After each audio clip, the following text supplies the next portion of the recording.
ভ্রমণ প্রকৃতি প্রেমিকার মতো, শতবার দেখার পরও সামান্য অন্তরাল ঘটলেই মনে হয় হাজার বছর দেখা হয়নি। তোমাদের কার কার এমন মনে হয়? আমার কিন্তু ঘোরাফেরা বেশ ভালো লাগে। এমন অনেকে আছো ঘুরতে খুব বেশি পছন্দ করো, তাই না? এই পৃথিবীতে দেখার মতো অনেক কিছু আছে তা চাইলেও আমরা দেখতে পারি না। হাই এভরিওয়ান, আসসালামু আলাইকুম, welcome back to my channel. সবাই কেমন আছো? আশা করি সব অনেক ভালো আছো। আলহামদুলিল্লাহ, আমি অনেক ভালো আছি। আজকে আমি চলে এসে পড়েছি সিস্টো গিরন্ন পার্কে। তো প্রথমে আমরা টিকিট কেটে ভিতরে ঢুকে পড়লাম। আর এখানে টিকিট ছিল জনপ্রতি 100 টাকা করে। টিকিট কেটে সোজা চলে গেলাম পার্কের ভিতরে। তো এখানে আসতেই দেখি বড় করে আল্লাহ লেখা ছিল, তো এটা আমার কিন্তু অনেক ভালো লাগলো।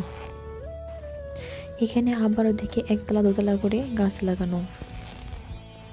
তো যাই হোক, আবারও আমার চোখের সামনে পড়লো ওই বড় করে আল্লাহ লেখাটা। লতা পাতা দিয়ে আল্লাহ আর্ট করাটা কিন্তু খুবই সুন্দর, তাই না? এখানে আবার এসে দেখি বিশাল বড় বড় মাছ। আমি ভাবছি এই মাছগুলো বাসায় নিয়ে ভাজি করে খাবো। পরে আবার ভাবলাম মাছগুলো এখানেই খুব সুন্দর লাগছে, থাক এগুলো আর নেব না। এখানে আমি আবার সুন্দর করে হেঁটে দেখাচ্ছিলাম জায়গাটা আসলে কত সুন্দর। হেঁটে হেঁটে চলে এসে পড়েছি আবার কফি হাউসে।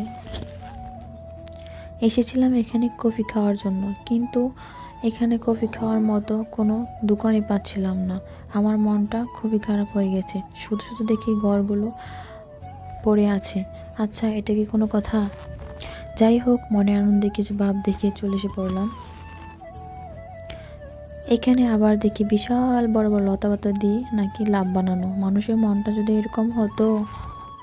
থাক, যাই হোক, এখানে আবার দেখি গেটের মতো করে কিছু ফুল ঝোলানো। এটা আমি ঘুরে ঘুরে দেখছিলাম।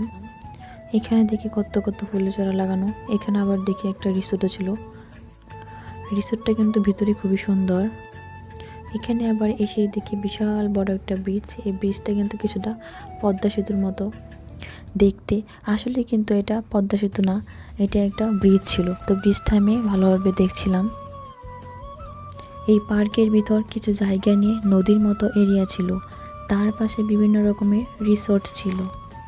রিসোর্টগুলো কিন্তু বাইরে থেকে দেখতে খুবই সুন্দর।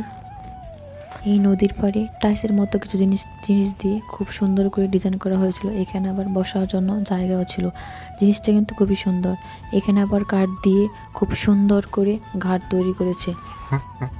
এটা দেখতে কিন্তু একদম অরিজিনাল কাঠের মতো লাগছে, কিন্তু আসলে কিন্তু এটা অরিজিনাল কাঠ না। আর এই পার্কটা কিন্তু বিশাল এরিয়া নিয়ে তৈরি হয়েছে। এই পার্কটার ভিতর যে এত সুন্দর করে খোদাই করে ডিজাইন করেছে, যা তোমরা না দেখলে বিশ্বাস করবে না। বিশেষ করে এই পার্কের রিসোর্টগুলো যে এত পরিমাণ সুন্দর, যা বলার বাইরে। একটা গ্রামের মাঝে এত সুন্দর একটা পরিবেশ। তো তোমরা যারা ভালুকা মাওনার মাঝে থাকার জন্য ভালো রিসোর্ট পেতে চাচ্ছ, তাদের জন্য গিরন্ন পার্ক রিসোর্টগুলো অন্যতম।